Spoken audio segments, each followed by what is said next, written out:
Class এ chopper. এক্ষেত্রে আমরা দেখতে পাচ্ছি ক্লাস এ চপার সচরাচর হচ্ছে ফার্স্ট কোয়াড্রেন্ট চপার। তার মানে হচ্ছে যে যেখানে ভোল্টেজ আর কারেন্ট মানে লোড ভোল্টেজ আর লোড কারেন্ট সবসময় হবে পজিটিভ। প্রথমে আমরা দেখতে পাচ্ছি যে একটা ডিসি সোর্স ভোল্টেজ ভিএস এটা কানেক্ট করা হচ্ছে সুইচ বা চপার।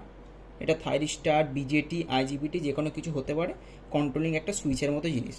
এবং তার সাথে একটা ফ্রি হুইলিং ডায়োড ডিএফ বা এফডি কানেক্ট করা আছে, এবং তার সাথে কানেক্ট করা আছে একটা আর এলই লোড, যেরকম বলা যেতে পারে একটা মোটর, যেক্ষেত্রে আর এল ই এটা অপোজিট দিকে থাকে কারণ এটা ব্যাক ইএমএফটাকে ডিনোট করা হয়, সেই জন্য এটা উল্টো দিকে থাকে। এই টোটালটা হচ্ছে গিয়ে ক্লাস অপার চপারের সার্কিট। ক্লাস এ চপারে দুরকম মোড হয়ে থাকে। ফার্স্ট মোড, যখন আমার সুইচটা অন বা চপারটা যখন আমার অন, তখন আমার এই লোডটা ডাইরেক্টলি সোর্স ভোল্টেজের সাথে কানেক্টেড, মানে বলা যাবে যে পজিটিভ ডিরেকশন থেকে এখান থেকে কারেন্ট আর এল ই হয়ে এই ই এর মধ্যে দিয়ে হয়ে নেগেটিভ ডিরেকশনে আসবে, মানে এটা টোটালটা আমার পজিটিভ দিকে কানেক্ট আছে। এরপর আমি বলতে পারবো যে যেহেতু আমার এর মধ্যে ইন্ডাক্টার কানেক্ট আছে, সেহেতু কারেন্টটা ইনস্ট্যান্টানিয়াস না বেড়ে মানে এরকম সোজা ইনস্ট্যান্টানিয়াস না বেড়ে বাড়বে হচ্ছে গ্র্যাজুয়ালি। যতক্ষণ পর্যন্ত আমার IG1 মানে এইটাকে সুইচটাকে আমি কানেক্ট রাখবো, ততক্ষণ আমার কারেন্টটা গ্র্যাজুয়ালি ইনক্রিজ করবে একটা পিক পয়েন্ট পর্যন্ত। আর এখানে আমার V0 = VS সবসময় হবে।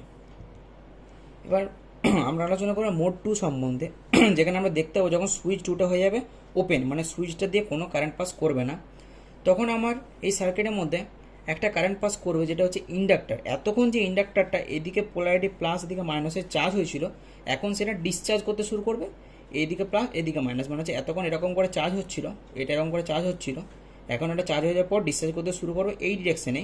এবং যেহেতু এদিকে সার্কিটটা কাটা আছে, সেহেতু কারেন্টটা এই ডিরেকশনে ঘুরে যেতে পারবে না, যাবে হচ্ছে এই ফ্রি হুইলিং ডায়োড দিয়ে। যেহেতু ডায়োড আমার একদিকে কারেন্টকে অ্যালাউ করে যেতে, সেই জন্য ইন্ডাক্টর থেকে কারেন্টটা রিলিজ করে এই দিক দিয়ে এরকম করে যেতে থাকবে যতক্ষণ না পর্যন্ত এটা জিরো হচ্ছে। মানে একটা পিক ভ্যালু যতক্ষণ আমার মেন সাপ্লাই দিচ্ছিলাম ততক্ষণ আমার ইন্ডাক্টর চার্জ হলো, একটা পিক ভ্যালু অবধি যখন আমি সুইচটা অফ করে দিলাম তখন আমার ইন্ডাক্টরটা চার্জ হয়ে যাওয়ার পর ডিসচার্জ হতে শুরু করেছে, মানে এই পয়েন্ট থেকে ডিসচার্জ হতে শুরু করেছে একটা পার্টিকুলার পয়েন্ট অবধি, এবং যতক্ষণ না জিরো আসছে, জিরো হয় না, একটা নিয়ার অ্যাবাউট জিরো পয়েন্ট অবধি হয়, এবং এটা যতক্ষণ না জিরো ততক্ষণ এটা অবধি হতে থাকবে।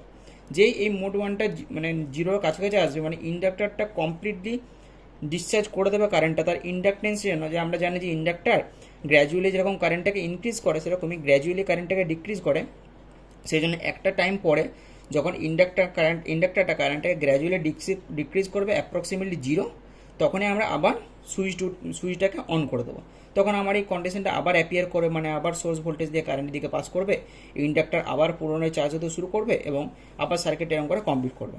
এরকম করেই গোটা প্রসেসটা চলতে থাকবে। এখানে আমরা দেখতে পাচ্ছি যে তিনটে ওয়েভ ফর্ম দেখতে পাচ্ছি। যে প্রথম আইজি মানে হচ্ছে গেট কারেন্ট আমি দিচ্ছি, মানে এই যেটা সুইচ মানে চপার, যে চপারটা বেসিক্যালি হতে পারে বিজেটি, আইজিবিটি বা হতে পারে আমার থাইরিস্টার। সেক্ষেত্রে আমি গেট কারেন্ট দিয়ে ওটাকে ট্রিগার করছি, যতক্ষণ ট্রিগার অন রাখছি ততক্ষণ অবধি কারেন্ট পাস করছে।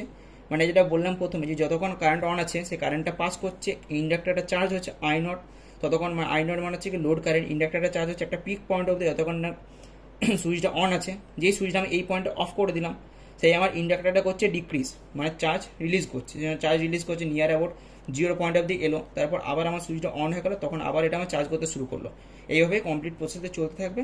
এরপর আমরা দেখতে পাচ্ছি শুধুমাত্র যে আমার লোডটা তখনই সোর্স ভোল্টেজের সাথে কানেক্ট হচ্ছে যখন সুইচটা আমার অন আছে, মানে সুইচটা যখন আমার ক্লোজড আছে, মানে সুইচ দিয়ে যখন কারেন্ট পাস হচ্ছে তখনই আমার লোডটা সোর্স ভোল্টেজের সাথে কানেক্ট আছে। আইদার যখন ইন্ডাক্টরটা ডিসচার্জ করছে তখন তো লোডটাও এই সোর্স ভোল্টেজের সাথে কোনো কানেকশন নেই, এটা কেটে যাচ্ছে, সেই জন্য সোর্স ভোল্টেজের সাথে লোডের কোনো কানেকশন রয়েছে না। শুধুমাত্র যখন সুইচটা অন আছে বা কন্ট্যাক্টটা যখন ক্লোজ আছে তখন আমার V0 = VS হচ্ছে। এবং এই ক্লাস এ চপারের ইউজ হচ্ছে মেনলি ডিসি মোটর হয়ে থাকে অ্যাপ্লিকেশন, এর ডিসি মোটরের ক্ষেত্রে ইউজ করা হয়, এবং ইলেকট্রিক্যাল ট্র্যাকশনেও এর ব্যবহার দেখা যায়।